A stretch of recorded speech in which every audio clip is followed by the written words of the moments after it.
शेतीच्या वादातून 4-5 जणांकडून मायलेकीला लोखंडी रॉड आणि काठीने बेदम मारहाण. गंभीर जखमी झालेल्या महिलेवर रुग्णालयात उपचार सुरू.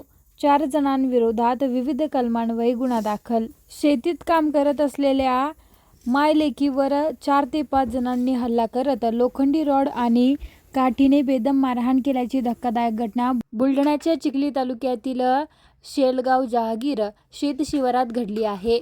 यामध्ये महिला गंभीररीत्या जखमी झाली असून तिच्यावर रुग्णालयात अतिदक्षता विभागात उपचार सुरू आहेत. जय भीम. मी प्रतीक्षा रमेश साळवे, राहणार शेलगाव जहागीर, तालुका चिखली, जिल्हा बुलढाणा. 30 तारखेला माझी आई आणि मी शेतात काम करत होते, तुरीचे फडके वेचत होते. तेव्हा शिवसेनेचा तालुका अध्यक्ष शिवाजी किसन शिराळे, किसन सुखदेव शिराळे, जिजाबाई किसन शिराळे आणि त्यांच्या संग अजून एक मुलगा होता. या चौघांनी आम्ही शेतात काम करत असताना लोखंडी रॉड आणि त्यांच्या हातामध्ये मोठ्या मोठ्या काड्या होत्या. अशा त्या मोठ्या मोठ्या काड्या आणि लोखंडी रॉड माझ्या आईला त्यांनी काम करत असताना दोन्ही पाय वर करून पूर्ण शेतामध्ये ओरडत नेलं आणि तिथून ओरडत नेलं आणि त्यांनी पूर्ण मारहाण चालू केली.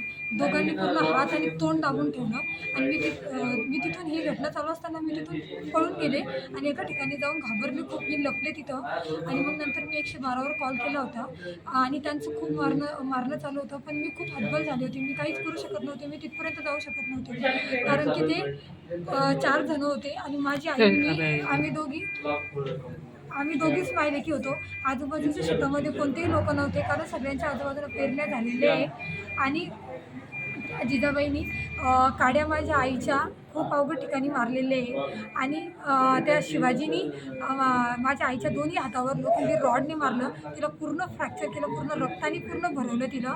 आणि तो किसन शिराळे होता, तो म्हटला की तू कोणत्या आमदाराकडे जातीत जाय, कोणत्या खासदाराकडे जातीकडे जाय आणि मी शिवसेनेचा तालुका अध्यक्ष आहे आणि तुम्ही या शेतातून जा, नाही तुम्ही तुमच्यावर बलात्कार करीन. त्याने साडी पूर्ण वर केली आणि तिच्या छातीवर त्यांनी बुटासहित तो उभा राहिला होता पूर्ण छातीवर तिच्या.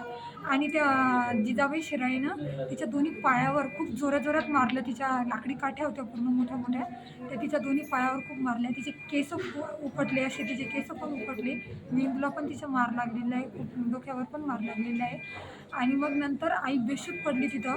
तिचं रक्त खूप गेलं तिथं आणि तिचा फोन जो होता तो फोन त्यांनी फेकून दिला, दुसऱ्या शेतामध्ये तिकडं बाहेर फेकून दिला. तिच्या पूर्ण बांगड्या वगैरे, तिचे जोडवे होते पायामध्ये, तिची पोत होती, मोरणी होती, ती सगळं त्यांनी नेलं. तिथं काहीच ठेवलं नाही, पुरावा काहीच ठेवला नाही. आणि मग ती बेशुद्ध होऊन पडली. तेव्हा त्यांना वाटलं की ही मेली.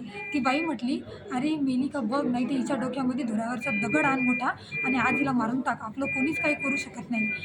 आणि ते तिथून त्या बेशुद्ध झाल्यावर मग त्यांनी पाहिलं ही बेशुद्ध झाली, त्यांना वाटलं ही मेली, मग ती तिथून फरार झाली. मग मी धावत माझ्या काकाला आवाज द्यायला गेले. 112वर मी तेव्हा कॉल केला होता.